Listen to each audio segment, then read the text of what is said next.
Number 10. Dungeons and Dragons. I am Dungeon Master, your guide in the realm of Dungeons and Dragons. The 1980s was a halcyon decade for both imaginative cartoon ideas and adaptations of established properties. Dungeons and Dragons belongs to the latter, and it lives rent-free within the hearts and minds of many 80s kids who watched it on Saturday mornings. The show was a colorful and enthusiastic take on the classic role-playing adventure, placing a group of modern-day kids inside of an alternate reality full of mythical monsters and evil wizards. Presto and I will make a run for it while you four try and keep him busy. Keep him busy?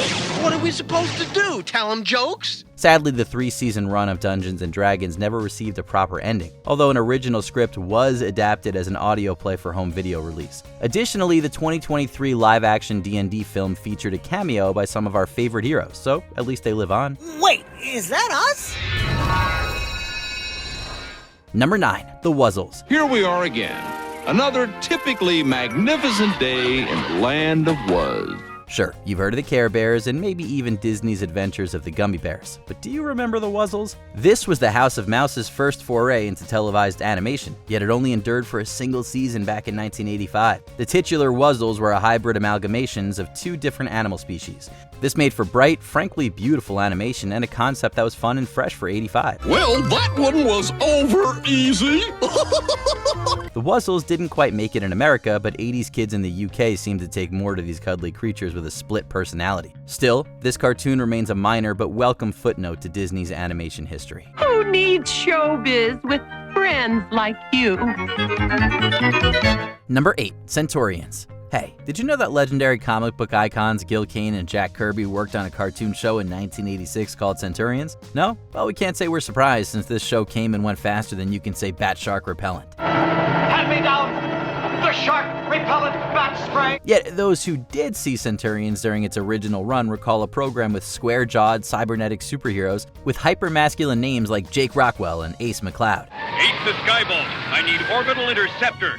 Centurions was action-packed and animated to crisp perfection by Nippon Sunrise's Studio 7. The show also tied into Japan's culturally rich history of giant mechs and robots, making Centurions a show that was somewhat ahead of its time in America. Why am I always stuck on cleanup?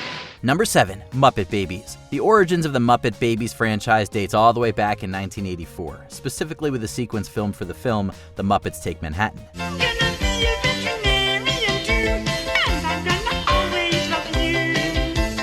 From there, it was only a matter of time before a small-screen adaptation of this brilliant idea took shape, and 80s kids had their Muppet Babies animated on Saturday morning TV screens. Froggy, what are you doing?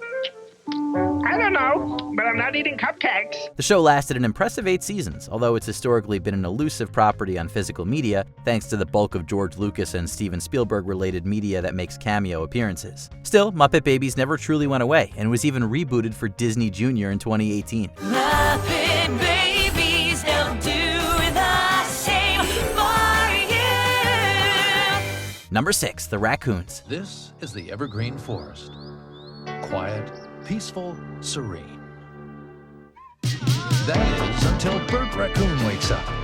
Every kid, no matter where you live, has a hometown favorite. And for many 80s kids in Canada, their favorite animated show is likely The Raccoons. This beautifully animated production, in association with the CBC, presented likable characters and an environmentalist message with tons of heart. What are you doing here? I'm not supposed to have visitors. We're not visitors.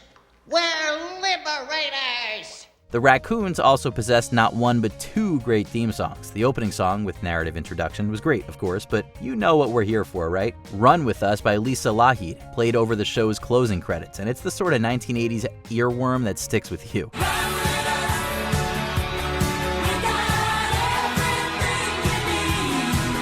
Call it misty-eyed nostalgia or call it true love, but we'll never forget singing along to Run With Us each and every time. Number 5. RoboCop. I'll pay, like always. No, they will pay with their freedom. RoboCop! It seems impossible, like some sort of fever dream that swept us up in the night, creating a hallucination that this show actually existed. But no, an animated version of the very, very violent 1987 film RoboCop was indeed marketed to children. You know what? We have to admire the fact that RoboCop, the animated series, changed nothing about the film's original premise. My prime directives override your concerns, Lewis. I must protect the innocent. Alex Murphy is still shot to pieces, albeit off-screen, by Clarence Boddicker and his thugs, and transformed into RoboCop by OCP. The only difference is the level of violence that's allowed for a kid's show, such as using lasers instead of bullets. Other than that, however, RoboCop is a faithful adaptation of director Paul Verhoeven's subversively original film. Cyborgs do not laugh. No, and they don't get jealous either, do they? I was not jealous. I was merely concerned about losing a good police officer. Number 4. Mask. It's virtually impossible to discuss the 1980s animated series Mask without emphasizing the show's absolutely amazing theme song. This is a title tune that goes so hard that it makes it virtually impossible for Mask to live up to that frantically electrified hype. However, we'd argue that this French-American co-production did its best with a fun premise of marauding, fantastic vehicles operated by masked heroes and villains. Backlash, fire! Oh sure, Mask was probably like most 80s cartoons developed with the specific intent of marketing toys, but when the end product is this boss, we will 100% allow it. We almost got them. Well, I think it's safe to say Venom won't trust satellite information again. Number 3. Dino Saucers. Trackers on it, now to call it Dino Saucers. Dinosaurs have always been big business when it comes to children's programming. This will probably never change, and rightfully so. However, there were a number of righteously unique takes on dino properties back in the 1980s. One was Dino Riders from 1988, but another aired a year earlier. It was called Dino Saucers, and if you blinked, you missed it. It's the biggest dinosaur that ever lived.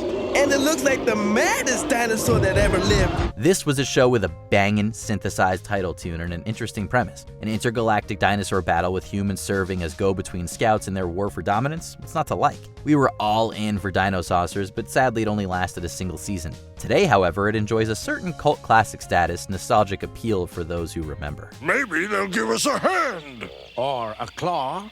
Number 2. Ronin Warriors. I never knew the dynasty had such awesome power. You know what they say, the more awesome they are, the harder they fall. Voltron and Robotech weren't the only Japanese imports to enthrall American audiences back in the 1980s. Ronin Warriors arrived at the tail end of the decade, a US adaptation of the anime Legendary Armor Samurai Troopers. Unlike some other anime of the time, however, Ronin Warriors changed very little from its original source material. Demon, I will never allow you or your master to win! We'll see about that! Apart from the English dub, animated intro, and some other eye-catching sequences, this is a pretty faithful presentation for the American market. And kids who saw Ronin Warriors in the late 80s remember an action-packed and intense story that thrilled and excited in equal measure, while also never dumbing down its content. The other 4 have to be alive, and we'll keep searching until we find them.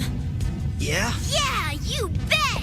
Before we name our number 1 pick, here are a few honorable mentions. Star Wars droids, R2-D2 and C-3PO step out as stars. It is a pleasure to associate with a droid of comparable intellect. For a change. Defenders of the Earth, old-time heroes team up with their kids to save Earth. Well, what are you waiting for? Come on and give us a hand, young defender.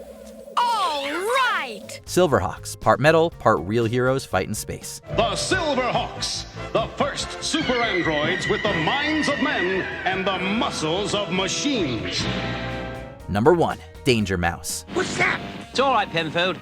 It'll just be Colonel K with some mind-boggling mystery for me to solve. Oh, good show, DM. Got a mind-boggling mystery for you to solve. Was it likely that the parodic nature of Danger Mouse was largely lost on kids back in the 1980s? Probably, but that doesn't mean that audiences in both the UK and abroad didn't delight at watching the secret agent's exploits in front of their tellies. Danger Mouse was a smart and silly export from Britain's Thames Television and aired in America on the Nickelodeon network. By the way, Penfold, your library books are overdue. Sorry, sir.